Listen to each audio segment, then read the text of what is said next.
Olá, sejam todos muito bem-vindos. Eu sou o professor Guilherme Alves de Melo Franco, especialista em Direitos Material e Processual do Trabalho e Previdenciário pela Universidade Estácio de Sá do Rio de Janeiro,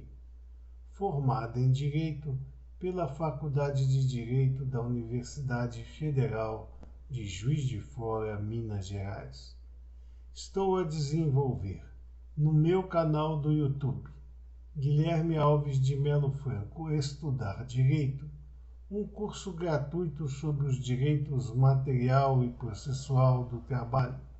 que tem por objetivo o estudo da consolidação das leis do trabalho, artigo por artigo, e como livro base, os meus comentários à reforma trabalhista, Lei 13.467, de 13 de julho de 2017,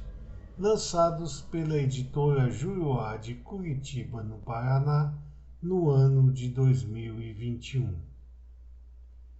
Esta é a nossa aula de número 148 deste nosso curso gratuito sobre os direitos material e processual do trabalho. E nela estaremos a desenvolver nossos entendimentos a respeito do artigo 452-A da Consolidação das Leis do Trabalho, que apresenta a jornada juslaboral brasileira a respeito do contrato de trabalho intermitente.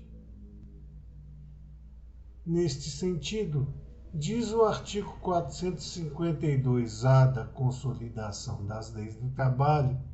que o contrato de trabalho intermitente deve ser celebrado por escrito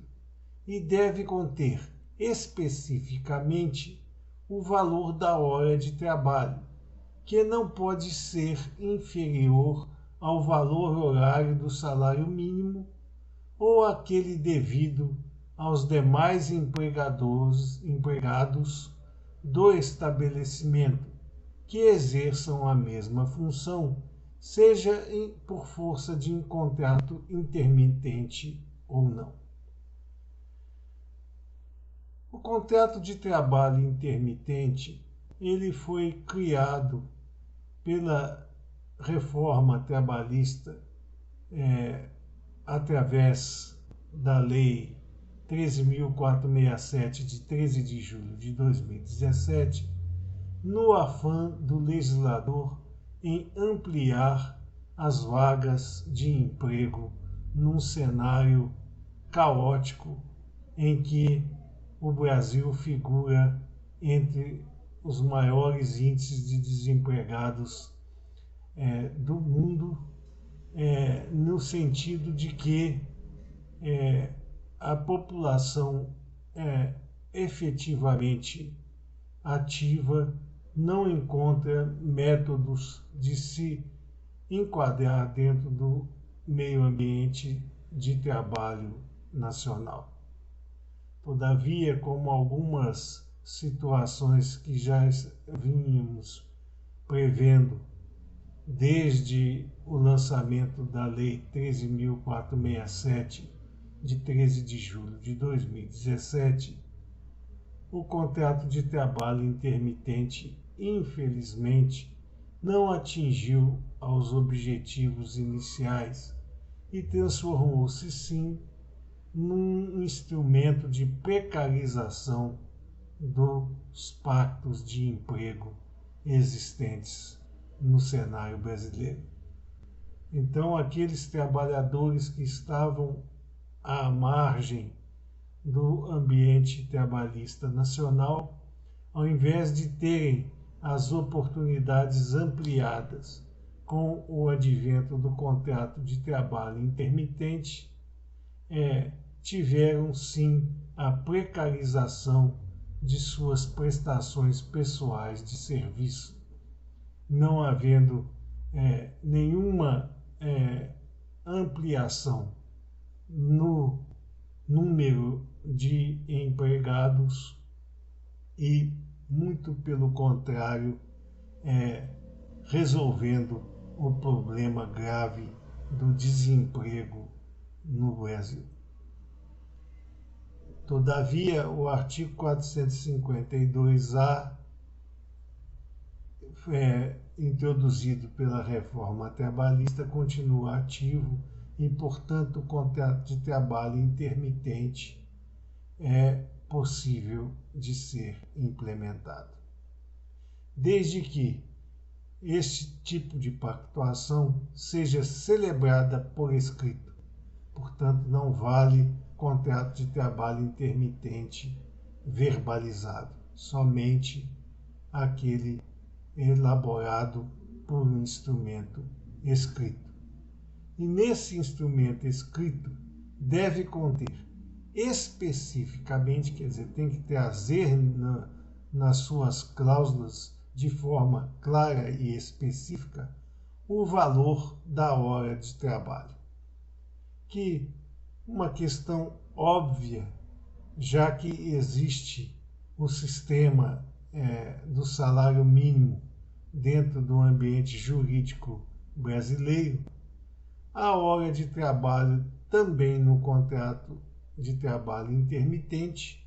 não pode ser inferior à hora prevista no salário mínimo, ou ainda que seja de forma compatível com a hora prevista para o desenvolvimento dos trabalhadores que se agitam por força de salário mínimo, se houver para os demais empregados do estabelecimento valor superior ao salário mínimo horário e que exerçam a mesma função, seja através de contratos de trabalho intermitente ou não, o valor da hora de trabalho não poderá ser inferior àquele praticado aos demais empregados daquele estabelecimento. Reforçamos a ideia de que o artigo 452-A da Consolidação das Leis do Trabalho fala em estabelecimento e não no empreendimento empresarial totalmente visto. Portanto, cada estabelecimento deverá ter contrato de trabalho intermitente se resolver adotá-lo, onde o empregado trazido aos quadros empresariais através desta modalidade de contratação receba valor de salário hora idêntico aos demais empregados que ali se agitam, sejam eles acondicionados através de contrato intermitente de trabalho ou outra modalidade contratual. O empregador, para os fins de implementação do contrato de trabalho intermitente, convocará por qualquer meio de comunicação eficaz. Ou seja, não importa a modalidade assumida pelo empregador para convocar para a prestação de serviços aqueles empregados que serão admitidos ou que já possuem contrato de trabalho intermitente. Então, ele pode utilizar seus meios telemáticos, ele pode se utilizar de distribuição de comunicados impressos, ele pode se utilizar de verbalização de convocação dentro de um local onde aqueles trabalhadores interessados em permanecer com contrato de trabalho intermitente ou que desejam ser contratados nesta modalidade, por e-mail, por propaganda nos meios de rádio, televisão e outros métodos de divulgação de massa, ou até mesmo como acontece numa cidade do interior de Minas, chamada São João Nepomuceno, em que existe no centro da cidade um poste de luz que é utilizado por toda a população para destinar notícias, informações, recados aos restantes dos populares, que é conhecido popularmente como boateira. Então, se o empregador de São João Nepomuceno resolver convocar os empregados que se agitam através de contrato de trabalho intermitente ou que assim desejam ser contratados, colocando um aviso neste poste, estará cumprida a determinação do artigo 452-A da Consolidação das Leis do Trabalho e essa convocação será considerada como eficaz. Recebida a comunicação, o empregado terá o prazo de um dia útil para responder ao chamamento, presumindo-se no silêncio que houve a recusa. Portanto, efetivada a convocação e a certeza de que a mesma chegou ao endereçado, este empregado terá o prazo de um dia útil para responder ao chamado, presumindo-se no silêncio a sua recusa. Quer dizer que se ele não responder dentro desse prazo de um dia útil ao chamado do empregador, ele será considerado como tendo recusado aquela convocação. A recusa da oferta não descaracteriza a subordinação para fins do contrato de trabalho intermitente. Não será apenas e tão somente o fato do empregado recusar a oferta destinada pelo empregador a si que descaracterizará a subordinação para fins do contrato intermitente. Quer dizer, ele recusou aquela oferta, mas pode aceitar outras ofertas posteriores e não haverá nesta recusa a descaracterização da subordinação para fins do contrato de trabalho intermitente. Por outro lado, aceita a oferta a parte que descumprir sem justo motivo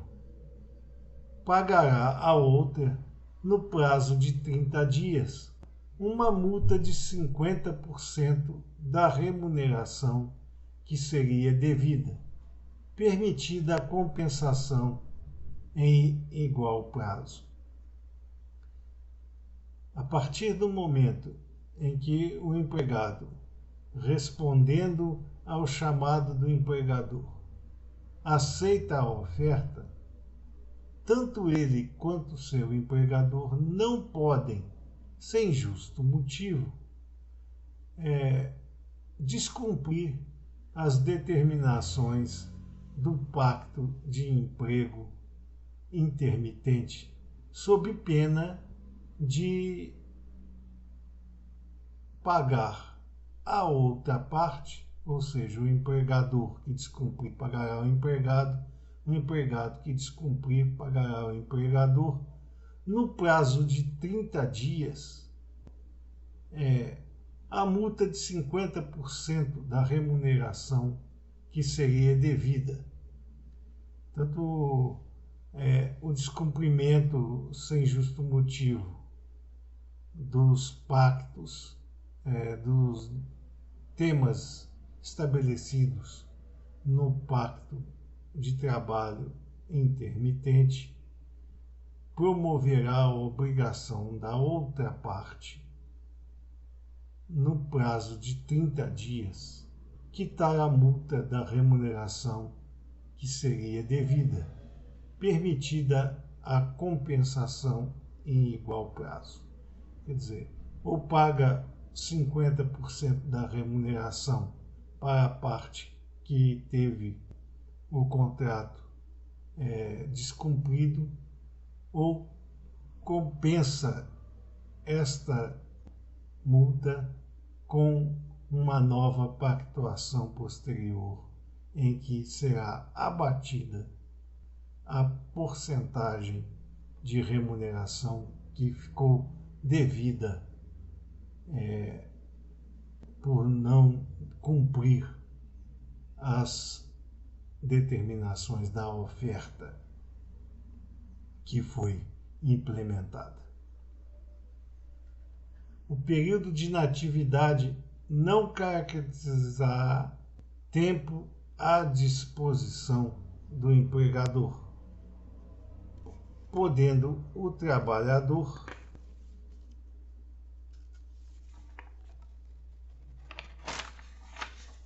prestar serviços a outros contratantes.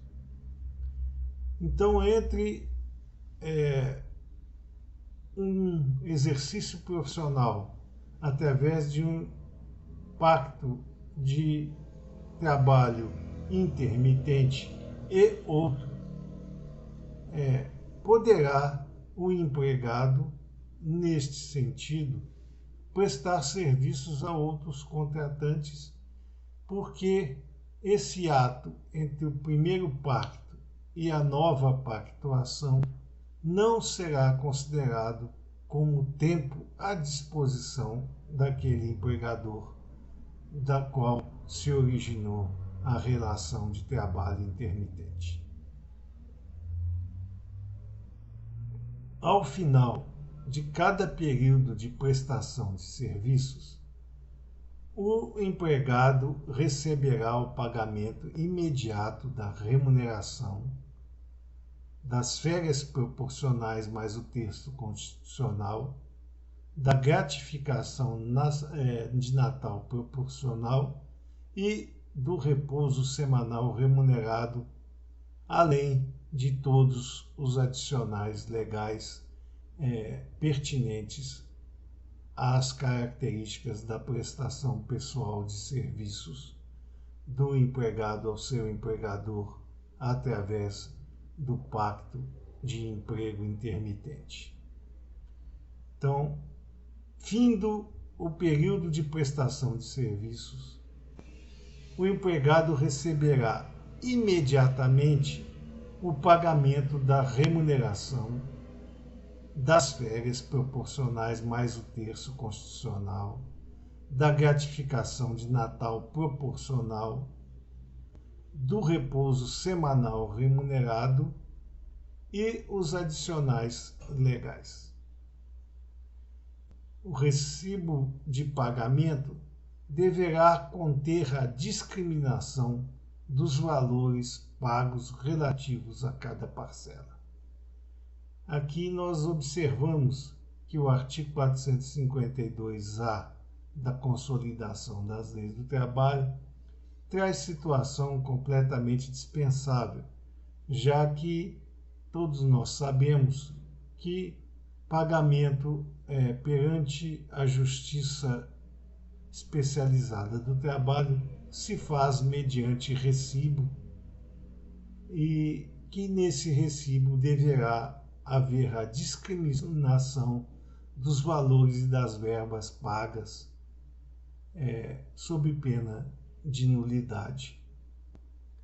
Neste caso, portanto, por óbvio, o recibo de pagamento daquele trabalhador que se agita através de um pacto de emprego intermitente deverá ter a discriminação dos valores pagos relativos a cada parcela, sendo, pois, dispensável esse tipo de informação legal para qualquer tipo de pacto de emprego, seja ele de qual modalidade for. O empregador deverá recolher as parcelas previdenciárias e o fundo de garantia do tempo de serviço na forma da lei, com base nos valores pagos, e fornecer ao empregado o comprovante do cumprimento de tais obrigações. Por óbvio que o pagamento das parcelas relativas à autarquia previdenciária, bem como os depósitos imanentes ao fundo de garantia de serviço, são obrigações que o empregador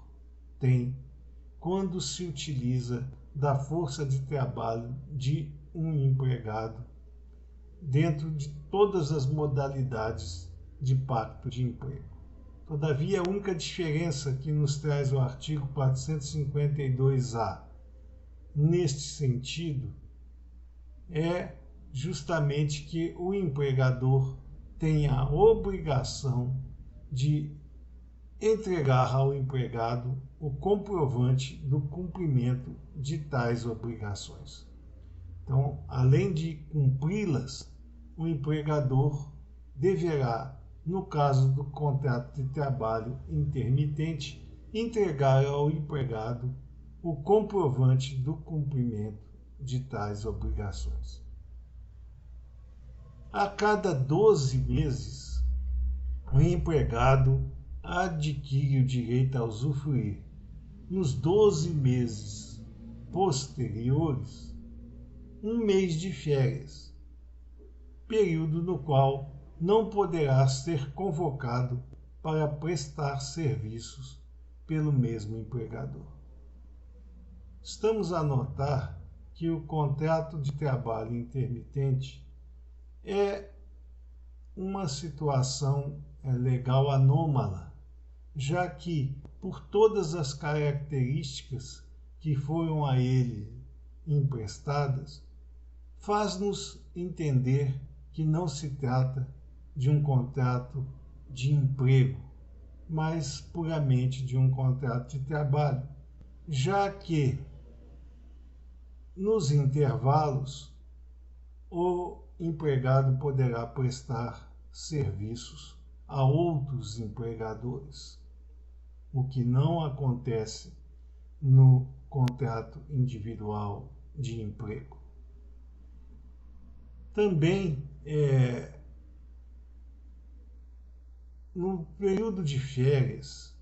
o trabalhador que for contratado por outra modalidade qualquer de emprego não poderá prestar serviços, como já vimos em nossas aulas anteriores, a outros empregadores, a não ser no caso da existência de uma formulação de contrato individual do trabalho anterior ao início do período de férias, pelo qual o empregado esteja obrigado a trabalhar para outro empregador diferente daquele em que esteja em gozo de férias. Aqui a situação é completamente diferente, porque apesar de a cada 12 meses o empregado adquirir o direito a usufruir, nos 12 meses posteriores a um mês de férias, o período no qual ele não poderá ser convocado para prestar serviço pelo mesmo empregador, ele poderá ser convocado para prestar serviços para outro empregador, ainda que essa convocação se dê durante esse lapso temporal de férias, o que não condiz com a realidade do contrato individual de trabalho propriamente dito. Então, por todas essas características que estamos aqui a desenvolver, entendemos que não há vínculo de emprego propriamente dito e não podendo-se, inclusive, utilizar-se,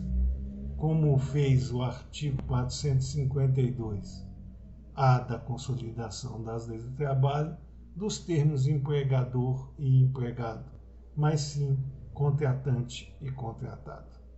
Que não há relação de emprego por não haver a assunção pelos contratantes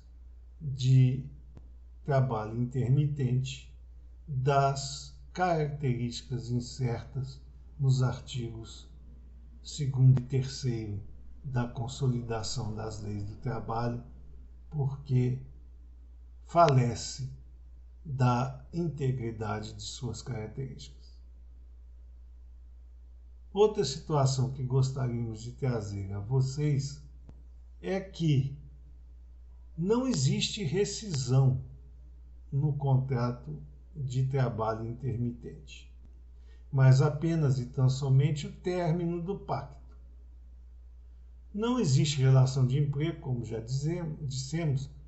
e não há contagem de tempo de serviço. Portanto, aquele exercício profissional através do contrato de trabalho intermitente não permite a contagem de tempo de serviço para todos os fins, inclusive os fins previdenciários. Todavia, o empregado tem direito a usufruir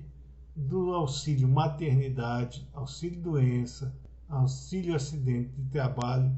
e outros benefícios previdenciários. A única coisa que ele não terá será a contagem do tempo de serviço para fins de aposentadoria. Maiores considerações a respeito desta temática do contrato de trabalho intermitente vocês poderão aferir através do estudo do capítulo 37 dos meus comentários